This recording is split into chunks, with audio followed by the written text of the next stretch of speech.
Sinusubukan na rin ng gobyerno na makabili ng langis mula sa Russia.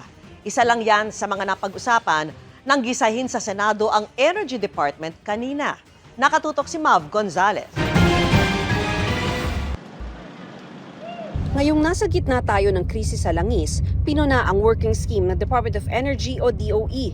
2 beses kada linggo lang kasi ang kanilang pasok sa opisina at kalahati lang ng mga empleyado ang nasa opisina. Ang daming nagrereklamo, wala daw silang mahagilap sa DOE, PNOC for the approvals of contracts, for the approvals of different projects. Walang tao. Namamatay na yung tao ng gutom. Wala nang ani, wala nang pagkain. At ang DOE ay nagbabakasyon. Si Energy Secretary Sharon Garin nasa pagdinig ng Senate Committee na Protect o Proactive Response and Oversight for Timely and Effective Crisis Strategy. Giit niya, tuloy pa rin ang trabaho nila.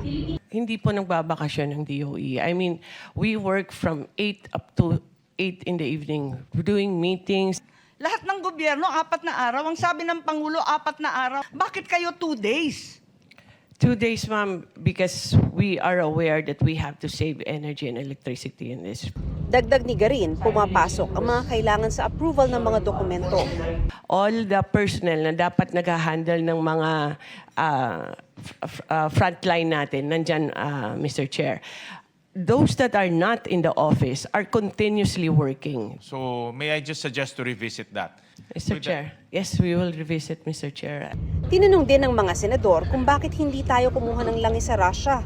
The other ASEAN countries who recognized the sanctions and respected the U.S. wishes went directly to Russia and dealt with them. Bakit tayo natatakot pa rin? Ano ba ito? Bakit lahat Washington? Colony pa rin tayo? Madam Senator, hindi naman... Just asking. I don't think naman natatakot tayo. We're just doing what is being requested and the procedure that was imposed by the State Requested Department. by whom? Bakit nga kailangan magpaalam sa US? Because time is of the essence eh. Tinukoy ni Foreign Affairs Secretary Teresa Lazaro, pinatawan ng United Nations ng trade sanction ng Russia matapos nitong lusubin ng Ukraine noong 2022. There were sanctions imposed by the United Nations and only the United States can lift or exempt those sanctions. And therefore, our Philippine Embassy in Washington, D.C., particularly Ambassador Babes Romualdez, has been negotiating with 2 departments, Department of State and Department of Treasury. Sinubukan na rin daw ng gobyerno bumili ng langis sa Russia pero hindi sila nakahanap ng tamang buyers.